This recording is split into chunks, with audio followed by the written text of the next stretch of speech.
Want to retire on $18,000 a month, no 401k, no IRA, and no taxes. Yeah, anytime we talk about no taxes, I like that conversation. So we always start this talking about the idea of investments and what makes a good investment, what makes a bad investment, what are you looking for in your investments? So let's think about this investment right here. And then give me now while I go through this, you need to think closely and tell me how much money you would deposit in an investment that has the following characteristics. You can determine the amount of monthly contributions and length of time for each of the contributions to continue. Okay? You could pay more than the minimum monthly contribution, but not less. If you attempt to pay less, the financial institution keeps all of the previous contributions. You lose your money. The money in the account is not liquid. The money deposited in the account is not safe from loss. So I get to put my money in. I have to make the contributions. If I don't make the contributions, I could lose all my money, and it's not safe. Each contribution made to the account results in less safety of principal. Wow. The money deposited in the account earns 0% rate of return. I don't even get to make money. Your income tax liability increases with each new contribution. When the plan is fully funded, there is no income paid out to you, the investor. Doesn't exactly sound like where I want to put too much money. Now, where do I like putting money? Well, I want to put my money in an account that is liquid. I can get at it. I can touch it if I need to. I want an account that is safe, guaranteed or insured. Now, remember, when you're talking about investing, the only thing that a licensed advisor can tell you is guaranteed is treasuries. If they're supported by the full faith of the United States government, then you can say it's guaranteed. Nothing else can be say it's guaranteed. But insured, it's pretty good. What rate of return can I likely get? You want to get a good rate of return, and are there tax benefits associated with the investment? I like the idea of tax benefits with any investment because think about this. If you're in the 30% effective tax rate, well, you have to look and you say, okay, if I earn $1, 30 cents is going to the government. Well, if I do the investment that we're going to talk about, what we're going to share with you is no, the government doesn't get their grubby hands on it. Now, they might sometime down the road, depending upon how it's structured. Now, when I talk about this program, it's very, very simple. And I've been sharing this. Oh boy, it's got to be, well, I think it's before we started doing the radio show in 2010. So I've been going, and I look at the numbers on this, and the numbers work as well today as they did before. So I look at it and I say, okay, over the last 63 years, we've had a rate of return on real estate in California of Orange County, 5.35%. That's been the rate of return, 5.35% rate of return in California or in Orange County. And some of the surrounding counties, it varies, but it's all over 5%. So I'm going to say, what happens if we plug that into our system? Now, where we start with this is those people that have had a property for any length of time. Now, when I started this, a $630,000 property value was a good number for the state of California. That was a median home price. Right now, believe it or not, the number is double. It's a little more than double for Orange County. And if I did this, if I just changed that number to 1.2 million, well, now you can retire on $38,000 a month. Josh, we might have to change the headline of this one because I like that $38,000 a month on a retirement income, monthly income.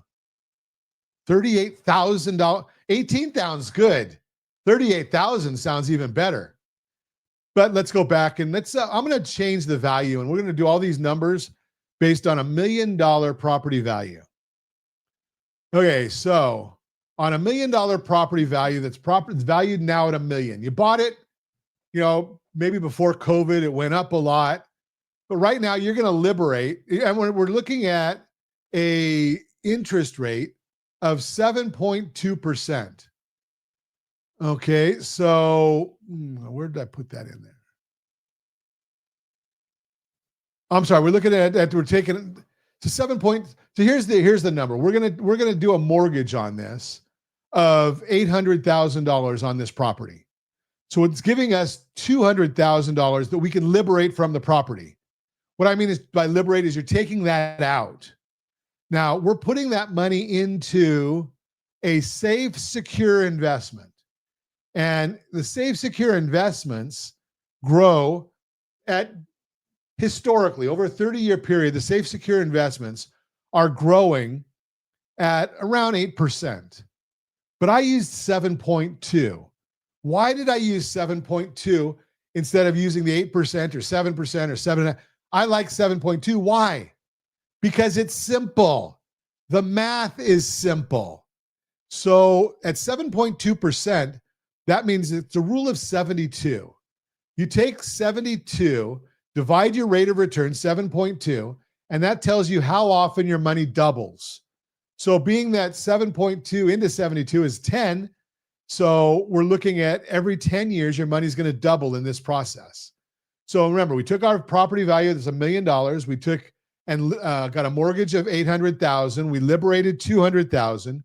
Remember, we're going to put that into a safe, secure investment that's liquid, safe, guaranteed or insured, getting us a good rate of return, and there are tax benefits with this program. So we put that $200,000 in. It's going to grow. Year one, it's $200,000 because we just put it in there. It's going to grow to $214 the next year, compounding $229, compounding $246, $264, and by year 5, that account is now worth $283,142. Now, we're going to liberate more money. Got to liberate more money. So we're going to take out we're going to do a new loan, and that new loan is going to be $1,038,000. Okay. So, something, I actually did this wrong. The amount that we have available is 283. That compounded to 200, 214, 229, 246, 264. 283 is the amount that we're going to liberate, or is what's available, the appreciation there. And we're going to liberate now the second go around. That's after 5 years. We're liberating $238,156. We're going to add that to the amount of money, that first $200,000, and we're going to let that grow. And the property is going to keep growing. Property values will keep appreciating. We're going to liberate in year 10, $309,000. Remember, we're continuing to grow our side money, that our safe, secure investment, that's still growing. Year 15, we're going to liberate another $400,000 because that property is appreciated now. The value is now at $2.1 million. So we're doing a loan at 1.748, about call it $1.3 million. We're liberating another $400,000. We're putting that into the side account that keeps on growing, into our investment account. That's growing and growing. Year 20, the property value is now $2.8 million. We're going to take out another $520,000. We're putting that into our side account that's grown up to $2.7 million. I got to have that side account just keep on growing there. Now, every time you take money or liberate money from your property, that is not a taxable event. Not taxable. You're borrowing money. You owe that money. You got to pay it back. So it's not income. It's taxable. Now, in year 25, we're going to liberate another $675,000 because our property is appreciated to $3.7 million. He said, Ron, my house is not going to be worth $3.7 million in 25 years. Ask your parents or grandparents what their property was worth 25 years ago. I can't ask mine, but I can look back historically and see that my parents paid for their house. I think it was $195,000 in 1984, and it's worth $1.6 million right now. That same property is worth $1.6 million. 1.7 million, something like that. So now after 30 years of your side account, your investment accounts growing, here's what our portfolio looks like. We've got a property that's worth $4.7 million. We've got a mortgage on that at $2.9 million. We've got a investment account that has $7.5 million in it. Now, what do we do with $7.5 million? Anything you want to do with $7.5 million. So what could you do? Your net worth at this time is $9.3 million. How do we get $9.3 million? Well, we're taking and adding up the investment account, the property value that's appreciated at the 5.3%, or did I do 5.3 or 5.0? Yeah, 5.35. If it does the same thing over the next 30 years that it's done over the last 63, we don't guarantee that. It's worth 4.7 million. You add the side account to it of 7.5 million, and you have to subtract the mortgage. So we've got net worth of $9 million, $9.4 million just about. Now, what do? You can live in that property and just continue to take $31,486 a month out of the property, out of your investment account, not out of the property, but out of your investment account. $31,500. Call it $31,500. We're just rounding up by $14. So call it $31,500 you're taking out.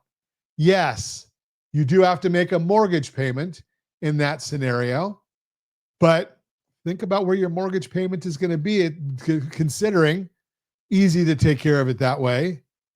You got a net distribution of probably about $25,000. Love it. So, or you could just pay off the mortgage. And if you pay off the mortgage, you're going to live off of $19,000.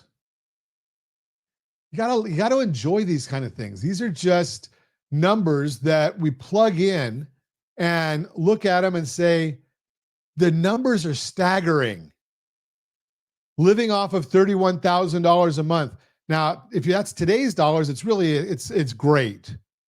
It's not going to be worth as much when we talk about this 30 years from now. But when I started talking about this, we were talking about $18,000 a month 15 years ago. And I'd say, how'd you like to live off of $18,000 a month? And people started looking at me, that's awesome. Now, how'd you like to live off of $18,000 today, 20 years later? Same scenario is going to play out when we start saying, okay, you're looking at $31,000 or $31,000 a month down the road. It's still going to be all in the same world. You're living off of strategic refinancing and using your property strategically. So yeah, you can do all of these things and the numbers just work. And many of you have that property values. See, the questions people get, well, Ron, what if interest rates are higher? Well, then the likelihood is your return is going to be higher. What if interest rates are lower? Well, your return is going to be lower, but your expense is going to be lower. So we don't care what interest rates do. All we care about is consistency. We have a plan, we execute. So $18,000 a month, the way we talked about it 15, 20 years ago, or $31,000 a month, the way we're talking about it today. The choice is yours. That's our workshop for you today. Borrow Smart, brought to you by GetHomeSelect.com, GetHomeSelect.com.